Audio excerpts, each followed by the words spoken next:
Nerds and geeks back at it again. Sorry we left you last week, but adulting had to happen. But we are back. The legendary Nerd-O-Roundtable in full effect with so much to catch up on. Yours truly, King Nerdificent Twala Sharp in the building, joined by the one and only Mo Kelly. What it do, good sir? Good evening. It's good to be amongst the gentlemen's again. Yes, sir. And Tom is talking Cunningham. How you feeling, brother? Hey everybody. It was a good weekend. Fan freaking tastic. As I said, so much to catch up on, man. First and foremost, the boys are back in town. Yeah. The boys has returned in fantastic fashion. The boys is a show that, truth be told, I originally despised the boys. I thought the boys was just cheap television. I wasn't a fan of the comic book. I really wasn't a fan of the comic book. I thought the comic book was a cheap derivative of so many superhero gone bad stories, and I didn't enjoy it. And then for some reason or another, they took the series in a different direction when they introduced the Gen V crew. And for some reason or other, the Gen V series, it caught my attention. Something about it and the way they were telling the Gen V story, it really kicked in. And then I believe it might have been like maybe in the middle of the second season of The Boys, maybe even the beginning of the third, when they really started focusing in on Mother's Milk story. And for some reason or other, his story, it connected. I was like, they started giving more personality to the characters.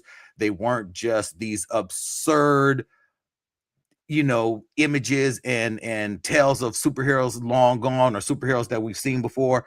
And something happened within the series that I said to myself, oh shit, this is fucking fantastic, because they started really getting into a really dope version of the comic book that's made for television. And really and truly, when I watch some of these latest episodes and even last season going into this season, I'm like, how is Trump allowing this to happen? Because they are killing this dude and they don't even know it. They're killing MAGA, they're killing Trump, they're killing everyone and they don't even know it. They're cheering along, and I'm like, this shit is talking about y'all, right? But it is stellar, and we are almost at an end. I believe we got only like two more episodes before it finishes, and they're going out strong. Love the last episode.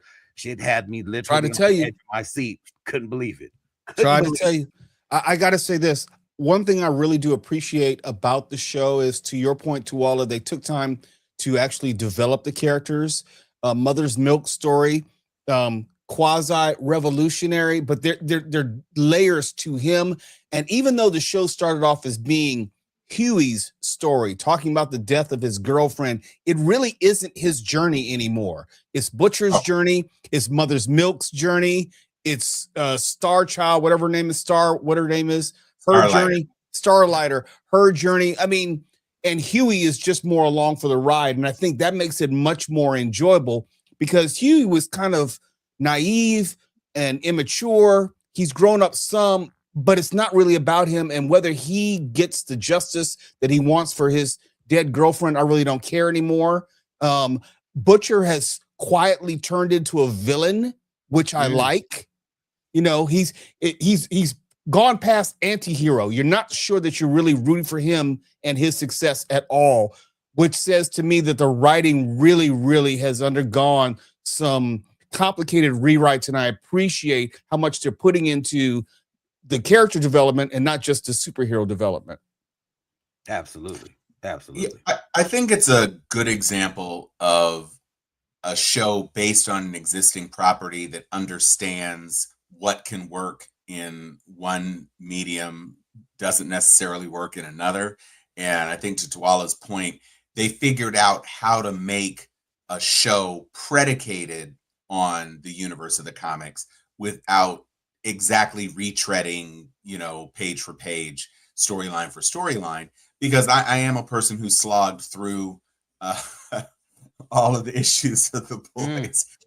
And I honestly, I think I prefer a really good translation of The Authority more than The Boys. I think The Authority looks at some interesting. I mean, obviously there's some similar political undertones, but also if you're dealing with an anti-Justice League, I think The Authority does it a little bit better. But this cast definitely has me hating Anthony Starr. So, and I really liked Anthony Starr in Banshee. So to hate him in this show, because Homelander is so effing punchable. It's why whenever I see one of those AI generated memes about Homelander versus other people who are supposedly in his class, I love seeing Anthony Starr get dog walked, because it's always the Anthony Starr Homelander. It's never a comic book version of the Homelander. So. And what's really dope about what's happening with Homelander's character is seeing him get that level of comeuppance from Soldier Boy, and seeing him really get sunned in more than one way. I mean, yes, Soldier Boy being his dad, but sunning him in his face and walking away and just totally unraveling his mind. I'm like, seeing him really go down this sick and twisted rabbit hole, bathing in breast milk. I mean, like, this is some weird shit, and I'm loving it because it really digs into the mindset of a true psychopath and a sycophant, and someone who is just absolutely, I mean, there's literally one scene that blew my mind in this series where he started if you have not been watching, there is a moment within this series where the airplane video where him and Queen Maeve, they abandon those passengers and they are all left to die, and that video pops up at a press conference. And of course, they spin it as being AI, and it's, it's a deep fake and this, that, and the other. But there's a scene in the series, I don't know if a lot of people really watch it, but at one point, he is literally watching the video and saying, how can they do this? I mean, they're totally making this all up. He is bought into the fact that he now is believing that this is AI and that he didn't do it. And I'm like, oh my God, is anyone else watching how sick this man is? I mean, he's out of his mind to the point where, I mean, yes, if you post yourself in an image likening yourself to Christ, and then you want to tell everyone, no, you're a doctor, this is the type of psychotic mindset that they're really exploring in The Boys, and it is so glorious to watch it happen. Hey, Twally, you make a great point. Plus, you make a great point. Sick. Because it talks about, yes, it's talking about our reality today, but it also talks about how media has allowed people to shape their own reality. You get to choose your own adventure. You get to believe whatever you want, even though you were there on the plane, even though you remember when you sent the plane down. If it's inconvenient to your truth in the future, then you can go ahead and change it. And you keep telling them the same lies over and over to themselves. And to your point, Twala, they actually start believing them, as if we didn't all go on this journey together and see that plane go down and not remember firsthand what he and Maeve talked about and did in that moment. And really, when you look at where we are in society right now, and how we are getting to a point where it's becoming harder and harder to trust what we see with AI, and with so many media outlets taking a knee and just going with what's convenient to move news versus exploring what really should be told story-wise. This is where we're at. There's so many stories that are coming out right now that we're seeing, and I'm like, this should be headline news. And it's kind of like some things are in the back, some things are in the front. And I love how The Boys is really picking apart where we are in society, and how the information we get, what we receive, what we believe, and what we choose to run with, and who we choose to idolize. It is amazing how they are using this superhero story to really pick apart society today, and just where we're at mentally and how we're following stuff. And it's genius writing. I mean, it's one of those shows that I'm like, did you have to cancel it? Is this a forced issue? Is Prime pulling the plug? Because I wish that they would have extended. And I know the story is finite. I know the story does come to an end in the comics, but I would have wanted to have seen more in this world. So I don't know. I maybe they'll carry it on in Gen V, but Oh, and I know they are doing a prequel series. I know they are doing a series based on when Soldier Boy and his crew were active and what they were getting into and the madness that they were indulging in. Hate that. So, Hate that. I'm tired of prequels because the prequels never matter. There are no stakes. It's not like Soldier Boy is going to be in some situation where he might die and we won't see him in The Boys or Gen V. I'd rather they move the story forward. And Gen V, I think, is a great vehicle in which to do that because you have new characters. You got to see Godolkin. I mean, there are other stories that they can tell within this contemporary timeline, as opposed to going back to the first iteration and maybe seeing a younger Giancarlo Esposito. I'd rather see Giancarlo Esposito moving forward, who I have to say is fantastic in this series. It's just fucking fantastic. Yes, he is. Yes, he is. I think really and truly, it's interesting. Like all of the actors in this series are really bringing their A game. I mean, A-Train. The performance that brother gave when he went out, I was like, wow, dude, way to make someone who I absolutely despise become someone that I was rooting for. And when he went out, I was like, hey, man, you went out on your feet, man. You went out on your feet and 10 toes down. You stood up for what you believed in. I loved it. I absolutely loved it. But Mo, I gotta say, there are some prequel series that actually make sense where I need to bring up Maul, because the new Darth Maul series is wicked good fun. No, that series is phenomenal. Even though we know how it ends, this world that they're introducing us to in the new Maul series on Disney Plus, it is another phenomenal addition to the animated Star Wars universe. I agree. It is great. But what pisses me off is, regardless whatever happens in this series, I know that Obi-Wan murks his ass in Rebels after this because I know the timeline. And it's George Lucas's fault that they killed Maul in Phantom of the Menace. They should have never done that. They should have let him hang out there as they do with most villains. Like, if you don't really see him die, then he can come back later. And it would have been great in continuity if Maul had come back in Revenge of the Sith and challenged the new Darth Vader or something along, or maybe in Rogue One, but we didn't get that. I wanted to see that live action portion. But yes, it's a great series, but I know it can't lead anywhere because I know what happens to Maul after that series. Yeah, that is the only downside. And I know that there are a lot of people who are now starting to discover that final battle between Obi-Wan and Maul, which was a classic samurai showdown. I mean, the way they shot that was as if it was a samurai showdown. It wasn't a lightsaber duel. It was a quick, nasty samurai slice. It was epic.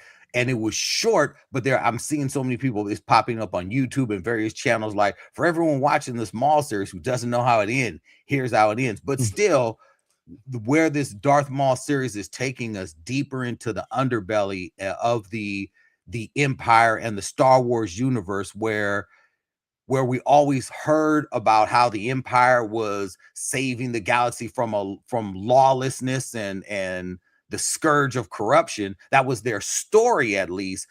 This is what we're talking about when we talk about the underbelly and the lawlessness that's found in the Star Wars universe. The Darth Maul series is doing it, and it's a dark series. It's not a lighthearted, kid-friendly, jokey series. It's dark, and I'd say it's one of the darkest series, which is, yes, it is another Filoni production. I'm going to push back also against the idea of the uselessness of prequels with characters of whom we know the fate, because we didn't really get to know Darth Maul on screen very much. It was that actor who was hopping around and kicky, and they couldn't even use his voice because his voice was so you dare disparage Ray Park. I leave Ray Park alone. All I'm saying is that we didn't really. He was great on a poster. We got to see, his acrobatic moves and all of that. But then he was dispatched. And so, a lot of the stuff that we saw about the character in future iterations were backstories, because again, we all watched them get cut in half, and then they did something where in the comic books his two halves were able to be connected, some shit. Anyway, Yeah, but the point is that lower half, yes. Yeah, there you go. So sometimes when you have a prequel story that gives you more depth about the character that, you know, didn't end up having much time, it's kind of like how they tried to kind of redo Boba Fett's story because he was this menacing character, and then all of a sudden he's just eaten by a sandworm, Sarlacc, or whatever. And so we end up getting the Mandalorian, who isn't Boba Fett, but he looks like Boba Fett. And there's a story that we're following on this Boba Fettish type dude. So I see the utility. And the other thing is that there's no need for every story to be 6 seasons long. Sometimes you tell the story you wanted to tell about the character or that character's universe, and it is just a season, and that's fine, because it doesn't have to be the property kind of multiplying and turning into a franchise every single time. If there's a dead end that prunes, then you got to see more of the character. You got to spend 8 episodes or whatever it is and find out more that you really enjoyed, and it opens the path to maybe exploring some other characters who got shorter shrift on screen than fans might have liked. True. Very true. Very true. Also, can I just say one more time? Yeah, no. Do not ever fix your lips to disparage Ray Park on this podcast. Look, Ray Park is a great individual. He is in person, very humble brother. I mean, you know, we Tell got the story. chance to meet him at the premiere, at the red carpet world premiere of what was it, the First Hope, the New Hope, the Force Awakens. And he was an absolute gentleman, just hanging out by himself. Got a chance to talk with him, and that was really dope. Mo got an opportunity to get some one-on-one time with J.J. Abrams. And didn't you meet C-3PO as well? Anthony Daniels, yes. Yeah. They had the whole still living Star Wars cast that night. The original cast. Oh, it was so heartbreaking. Yeah, Peter Mayhew was still alive at the time. Yeah, he was still alive when they tried to bring him up on stage. There was a slight incident where he was weakened and wasn't able to get up on the stage by himself, and that had the whole theater just shook, just like, oh my God. But that man is a giant. Peter Mayhew, rest in peace, was an absolute giant.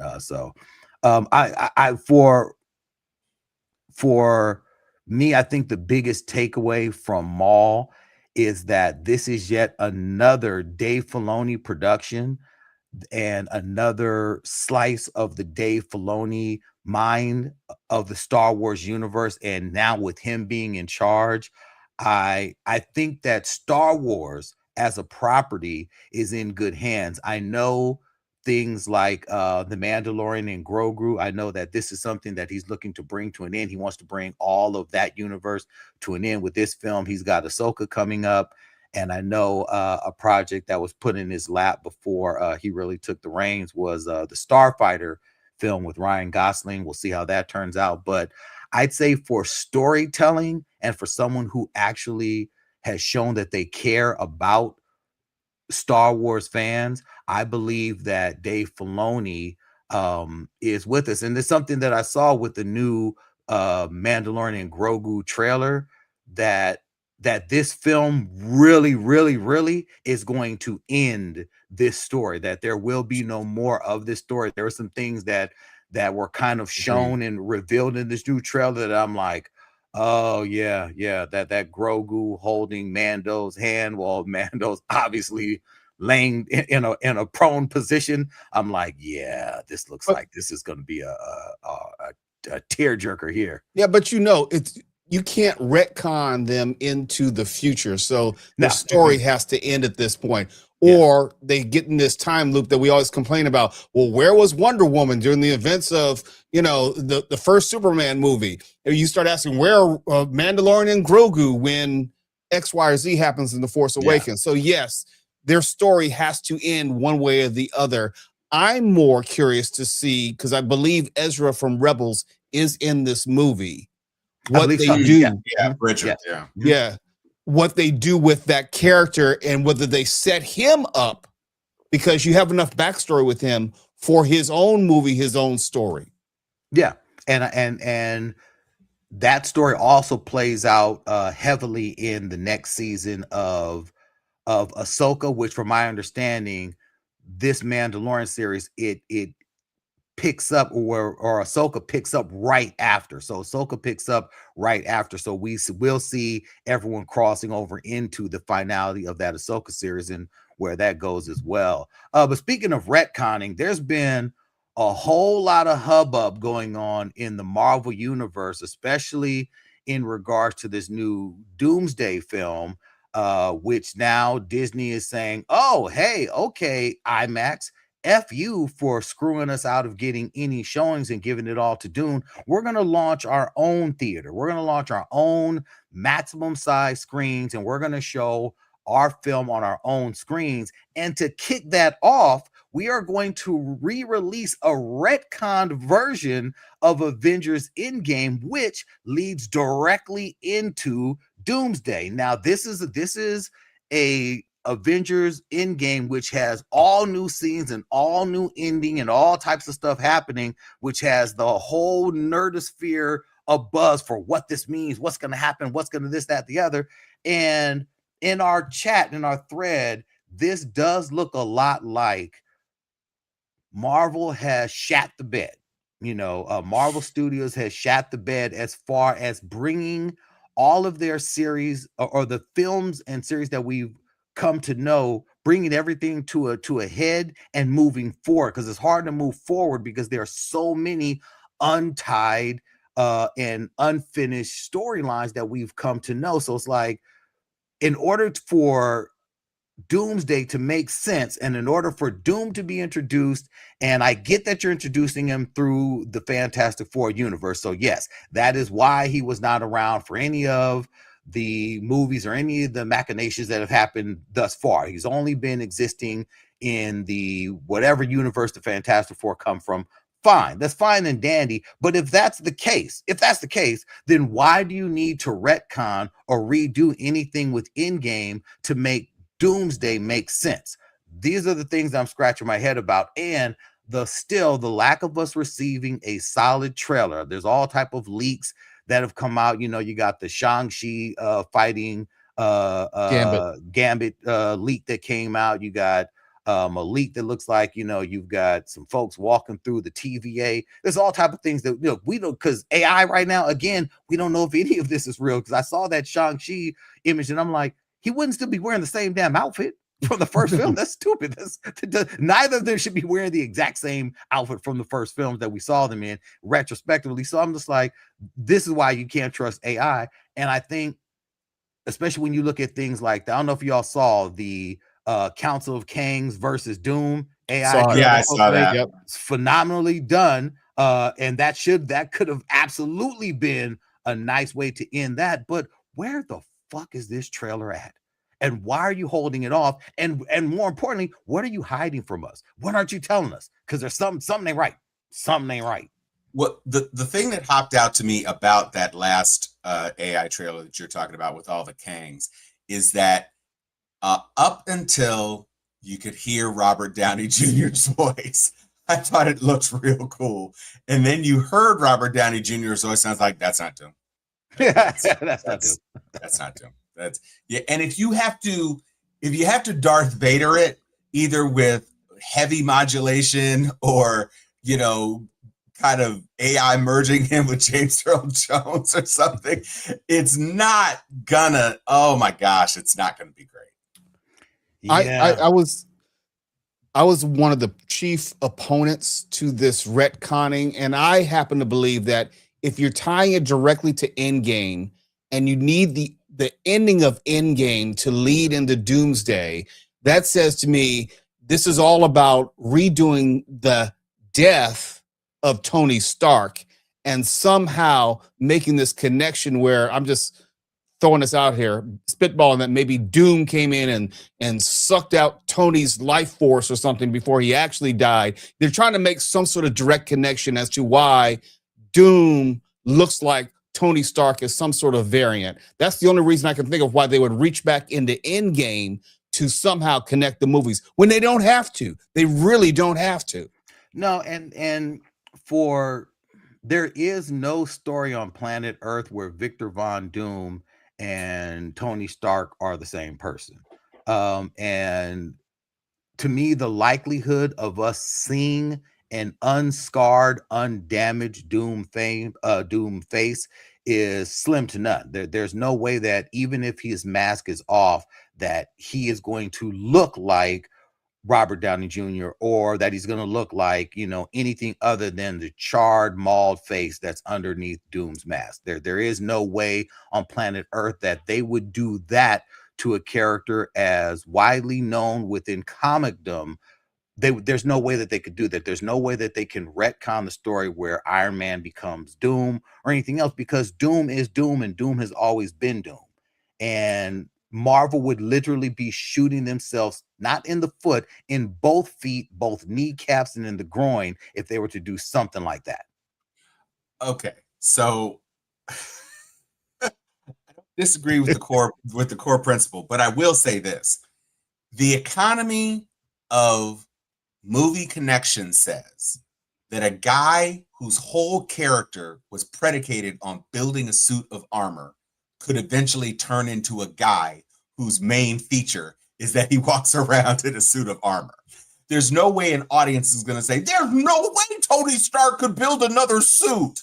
That's bullshit. Audiences who don't care about the comic lore, because most of the people who are going to make this either success or a failure don't know and don't care. They know that Robert Downey Jr. was funny and made the other movies good, and now they're bringing Robert Downey Jr. back to be another guy in another suit of armor. So I don't think the audiences will have a problem with it. My problem is that I don't think he's the right actor.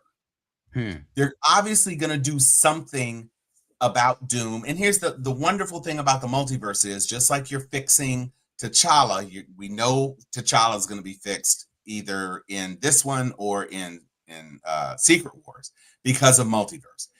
There's nothing that says he's got to be the final Doom. Like, he could be 614 Doom, and now the Doom has been introduced.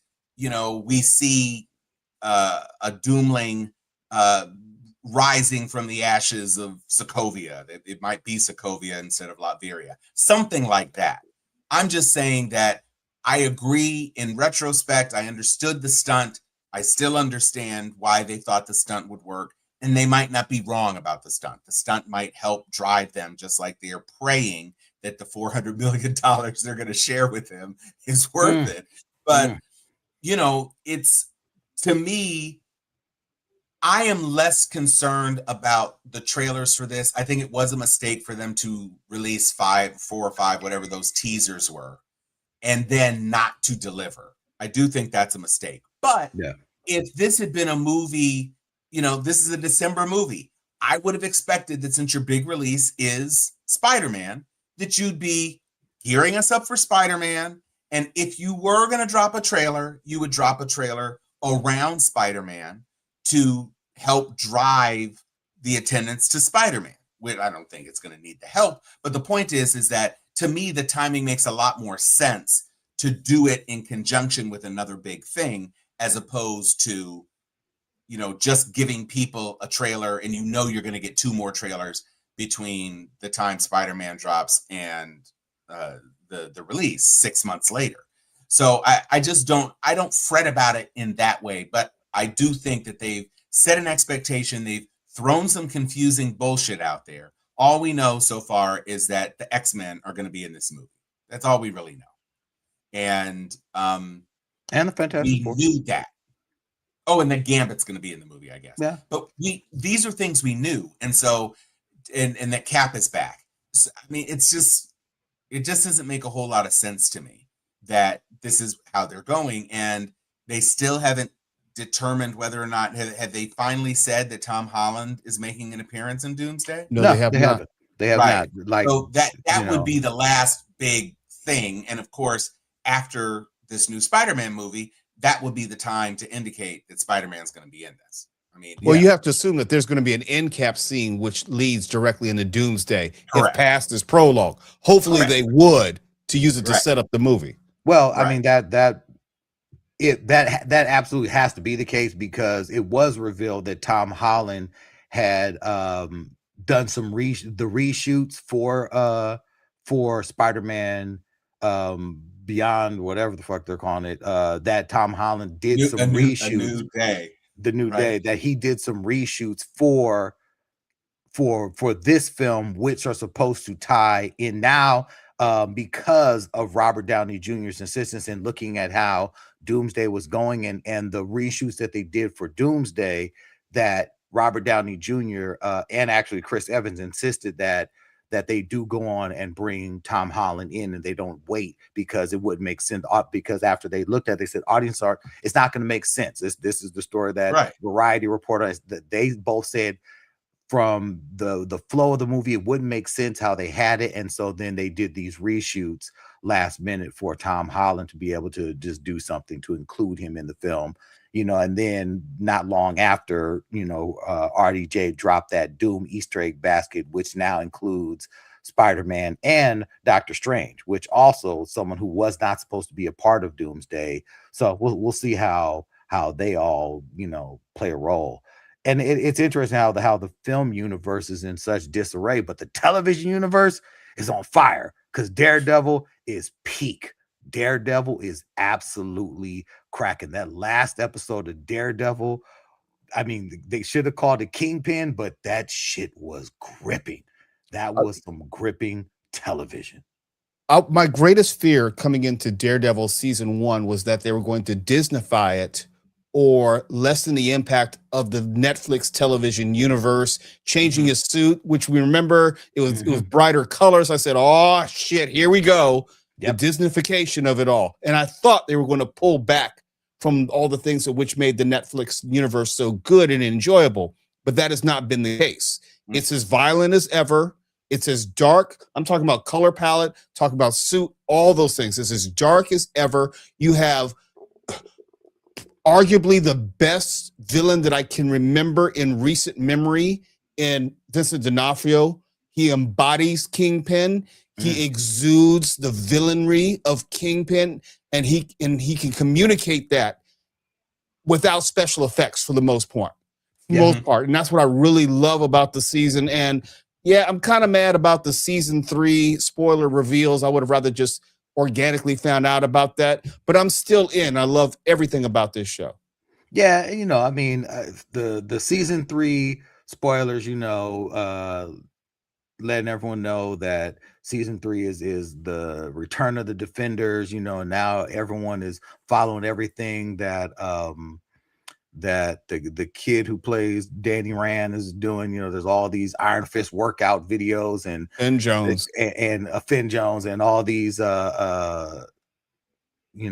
Mike Coulter walking around in suits and this, that, and the other. And even Jessica Jones, or that actress, had dropped some baby hints on her social media. So it's like, yeah, that's cool. And it does spoil the end of this, but that image that they've released of Matt Murdock in the orange jumpsuit, that gave me chills. I'm just like, explain what they're getting ready to do with that, Tuala. Because there is a world within the comic book universe where it is discovered that Matt Murdock is in fact Daredevil, and he goes to prison for it. And it is during that time that he is approached to be the leader of the Hand. He's broken out, and then New York just goes into a deep, dark run in this Daredevil run, where Daredevil was the ruler of the Hand.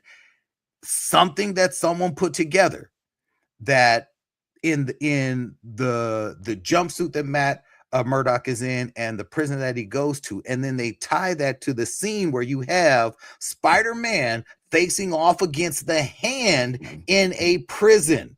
And there is a clip in that trailer where Spider-Man is leaping from a building, jumping headlong into the Hand, and you can see there's someone else there. Because there are 3 members of the Hand that are coming at him, looking at someone that's below him in one clip. And so now everyone is like, oh shit, that's gotta be Matt Murdock, that Spider-Man. He's in that prison cell to help Matt Murdock. And I know Sony said it would never happen, but it was really weird for Sony to say it would never happen, because it's also like, no one asked.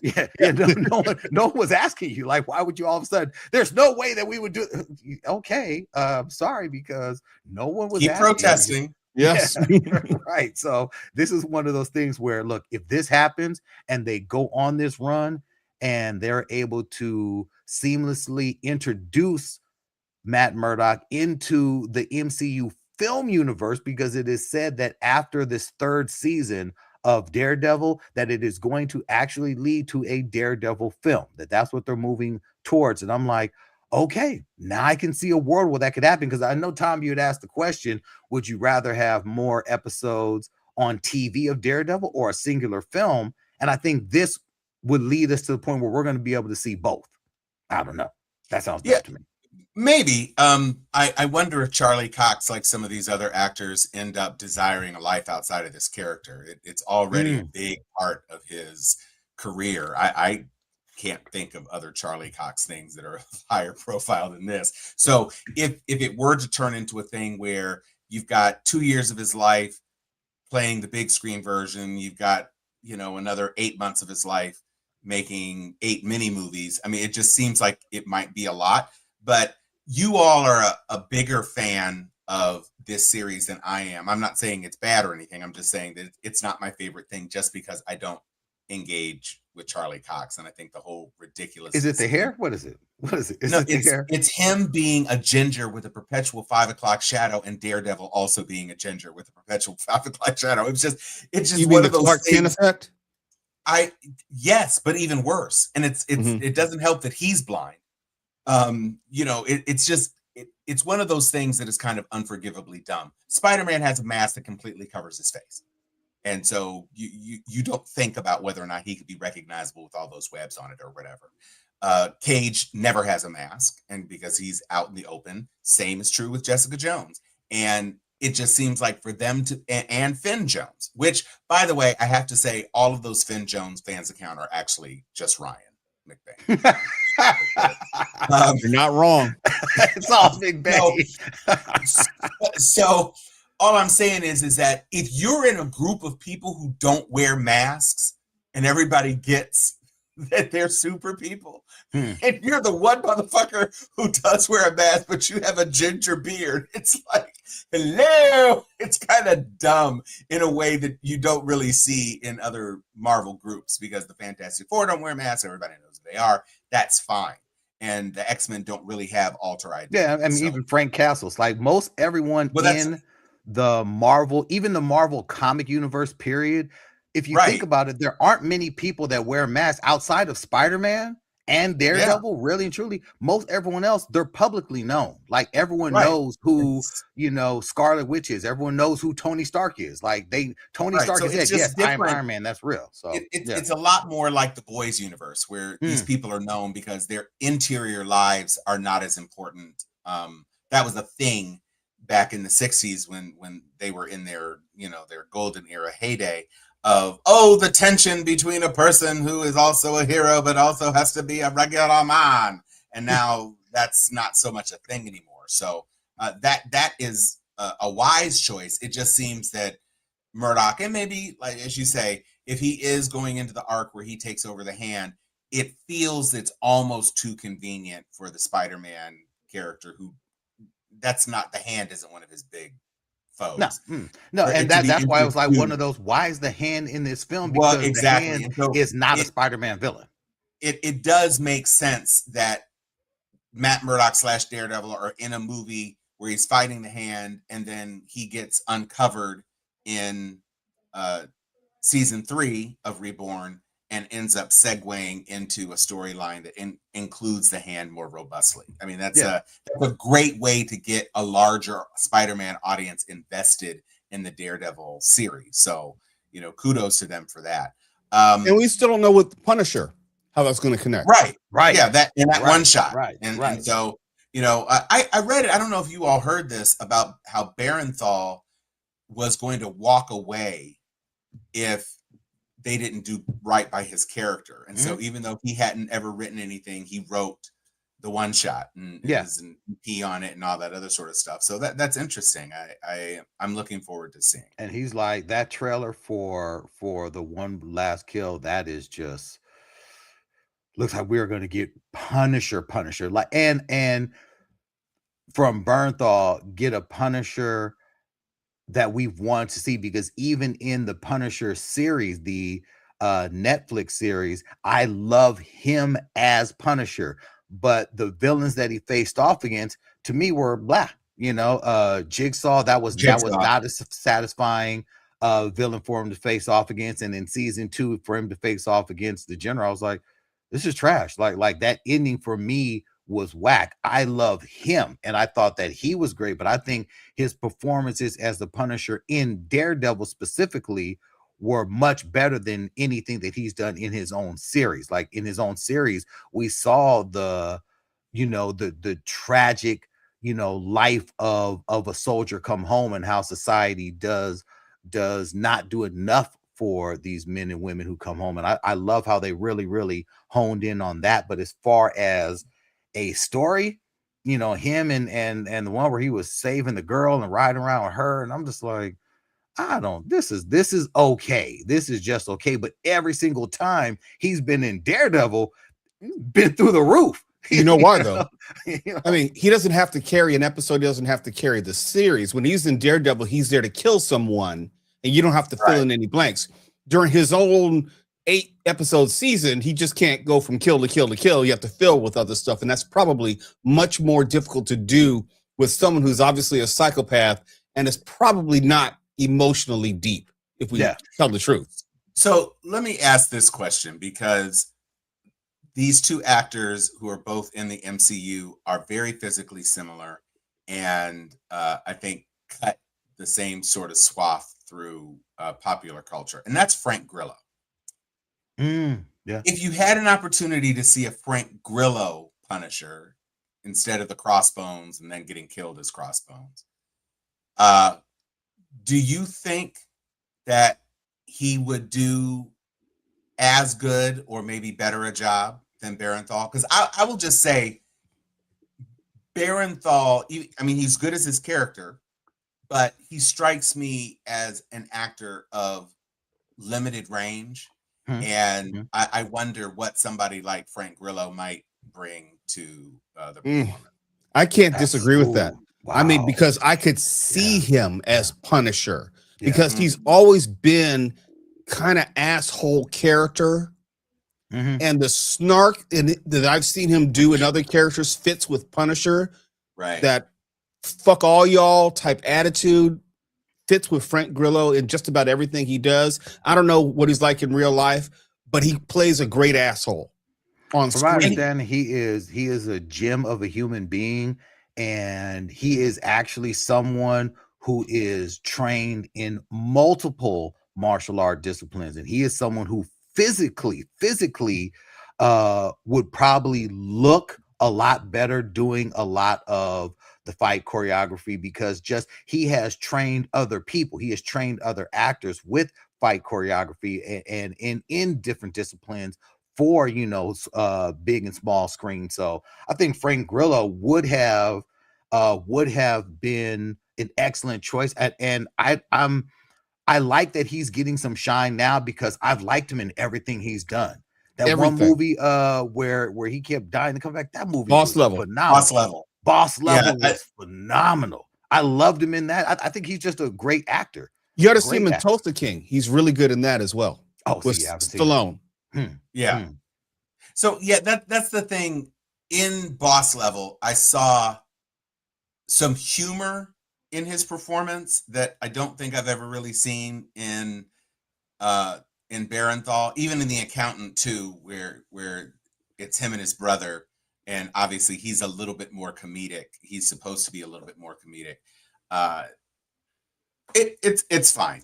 Watch Frank Grillo, and continue to watch The Punisher and Daredevil. Yeah, no, absolutely. With what you're watching, I am absolutely curious to know what is happening with our Godzilla series, Mo, because I have not been able to catch up with it yet, but I know for a fact that you have said that is you've only got 4 shows, all right, and that's one of them. Are they already into a 3rd season, or are they still just in the 2nd season? No, they just had the penultimate episode, I think, for this 2nd season. But in that, they've maintained the level of quality. Now, I'm going to be fair. There's some episodes. Okay, I can tell you're trying to stretch the season, but there's actual payoff, because when you're watching, I always like this comparison, Agents of S.H.I.E.L.D., it wasn't like you're going to get the main characters from the MCU drop it in, even though it's the same universe. Not really. That's not the case in Monarch. Okay. Everything you see on the big screen is liable to happen on the small screen. Characters, and I don't want to give it away beyond that, because that would ruin it. I think that's one of the great payoffs of Monarch, Legacy of Monsters, or whatever it's called. I don't know what the title of the series is, but just call it Monarch, because it gives meaningful retcon information. It makes more sense watching the movies after watching this show.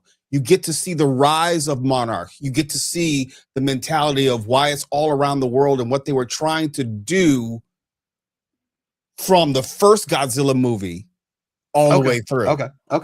You know, the existence was Skull Island. Yes. But you learn a hell of a lot more about Skull Island. And I really do appreciate that. I actually, in watching just the 1st season and knowing what happened in the Godzilla versus Kong film and the things that I thought were absolutely stupid in the Godzilla versus Kong film, the first one, because there was just stuff that was happening. I was like, this is absolutely insane. Like, what the hell? But then when you watch the Monarch season 1, and you see how things were moving towards that, and how the things were happening behind the scenes, it filled in a lot of blanks. It's something that I said to myself, they probably should have dropped Monarch season 1 before they dropped Godzilla versus Kong, because then you would have gone into that film like, oh shit, this is great, versus because there was so much left out. And Monarch does serve and it provides a necessary prequel where the characters do still exist. So that's one thing about Monarch, is it takes you back to the beginning, but that beginning carries you all the way through the present of that monster universe. So that is why Monarch, at least season 1, is so good. And I absolutely will start on season 2, because Invincible's almost done. Oh, we got to talk about that. And I know y'all were not feeling Invincible for the main character getting his ass handed to him every single episode and getting his guts pulled out and just coming back. I know that gets monotonous and tiresome. And the question was, or the complaint was, I need for you to get to where you're getting to. And let me tell you, in this last episode, they got there. They got there. I love this most recent episode more than I love this season. But this last episode was great. Yes. Now, again, Invincible's getting his ass kicked up and down. But I love what the payoff for Grand Regent Thrag. He was as advertised. Yeah. And as much as people want to suck the dick of Omni-Man and talk about, oh, he's better than Homelander, he could be yada yada yada. He's nothing to Thrag. Like anyone who's putting Omni-Man in a conversation with a fight with Superman or this, that, and the other, you need to stop, because General Thrag is that motherfucker. General Thrag.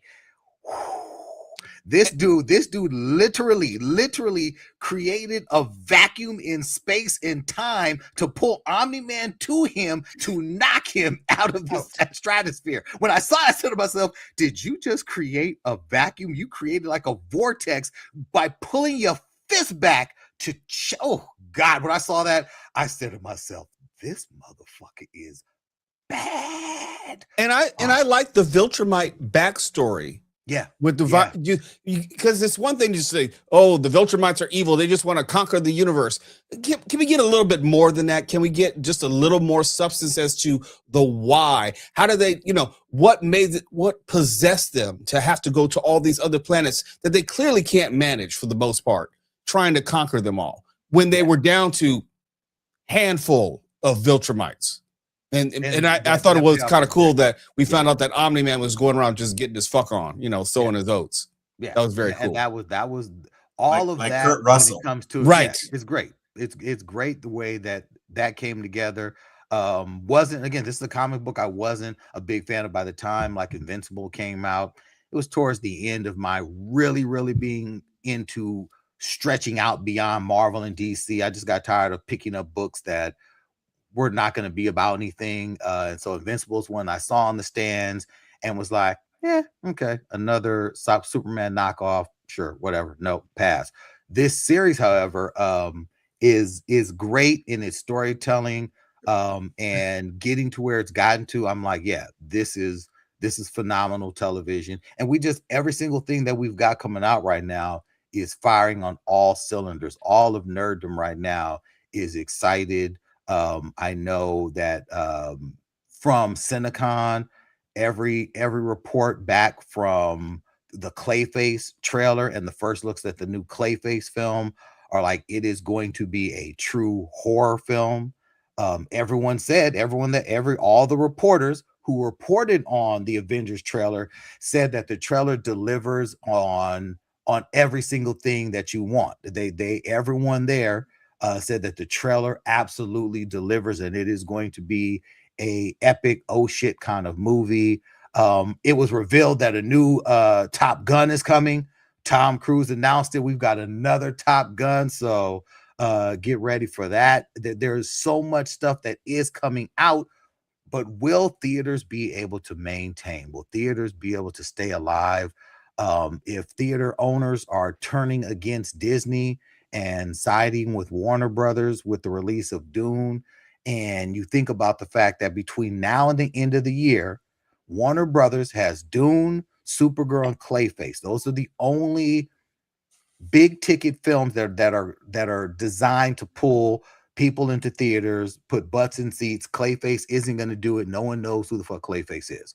Even if you're a real, serious Batman fan, Clayface is not in your top 10 Bat villains. It's someone you're like, all right, cool. So dropping a Clayface film in October, That's very okay. Sony-esque.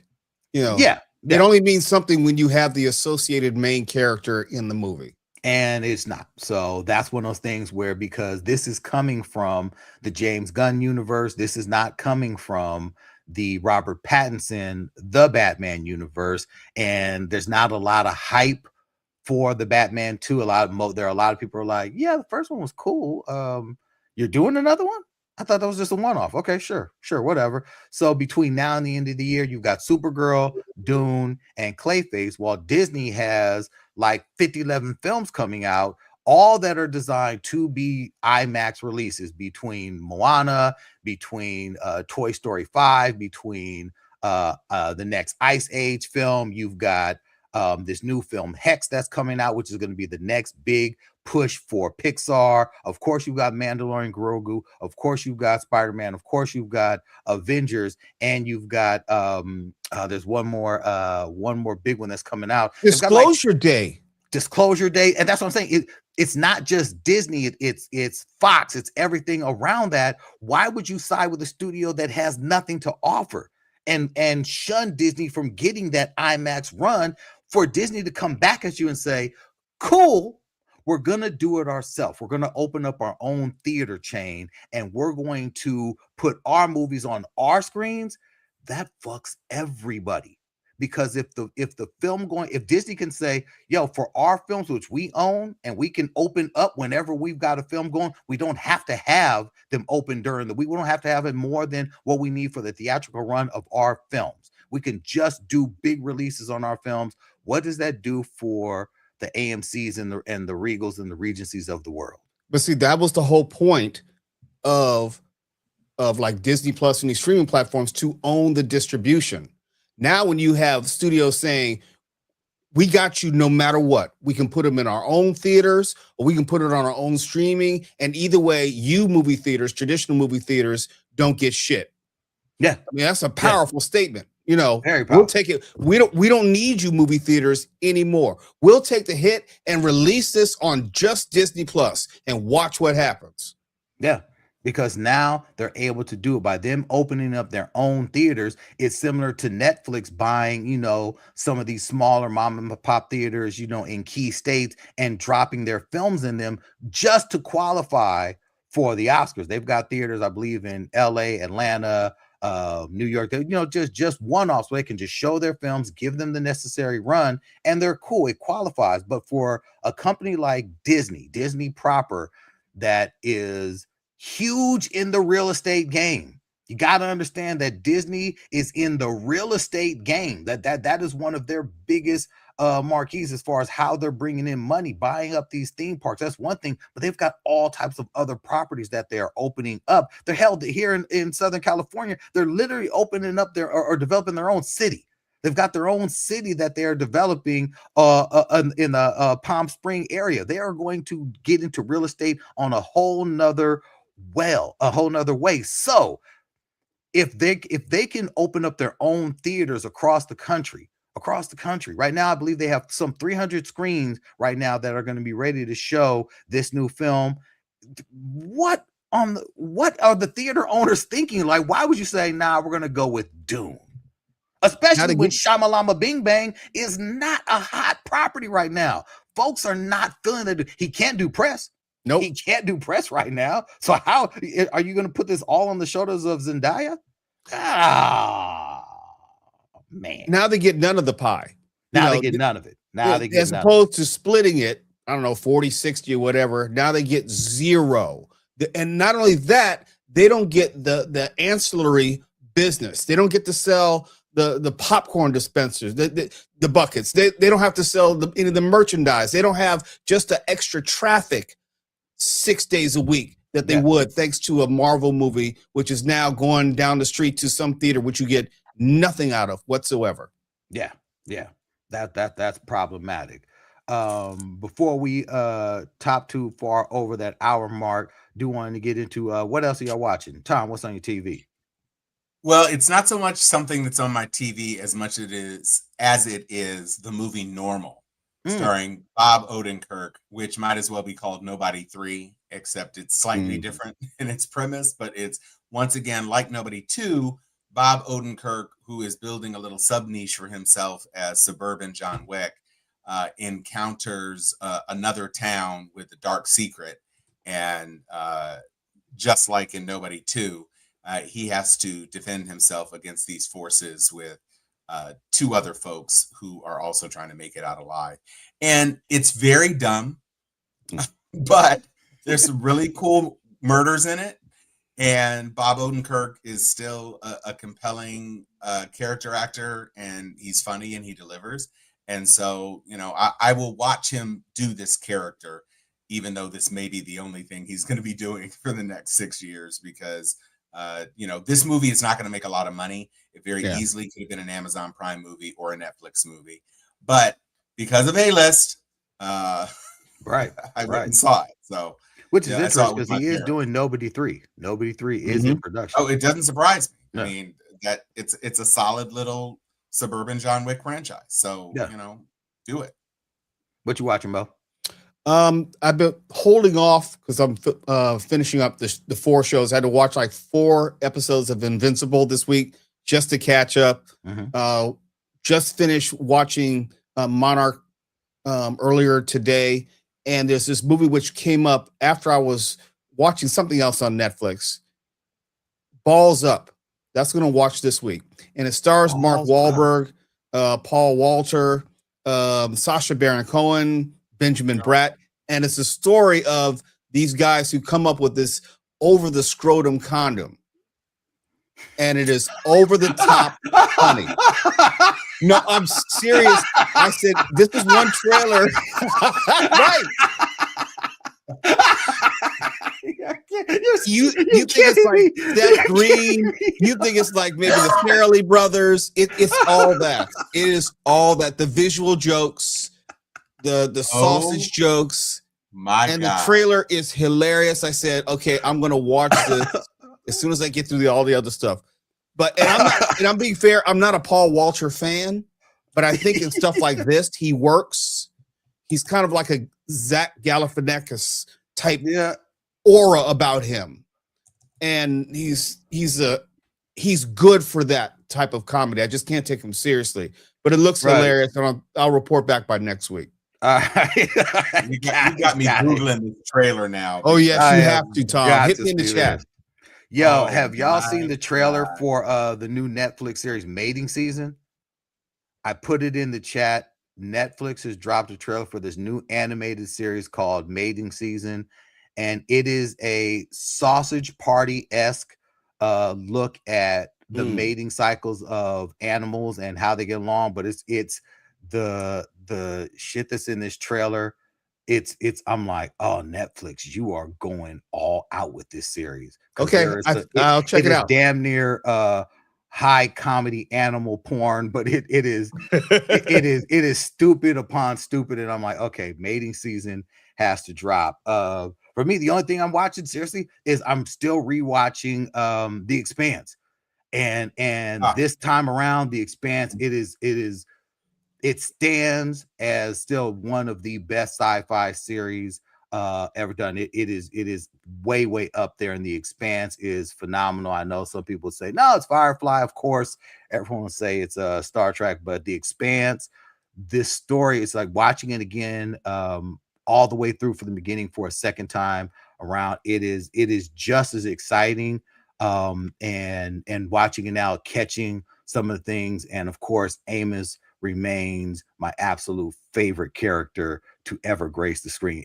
Amos is a phenomenal character, and it's such a treat, and I wish that they were able to expand on the universe more, although I know that the next time skip wouldn't have any of the characters that we know and love in it. But if they could continue this level of writing with a new cast of characters, I would say go for it, because you own the rights, and hey, Amazon, what else are you doing? So that's all I got. That is all I got. I know, hopefully, it's been rumored that Marvel International has dropped some type of teaser saying that, something to allude to a trailer being dropped soon for Avengers.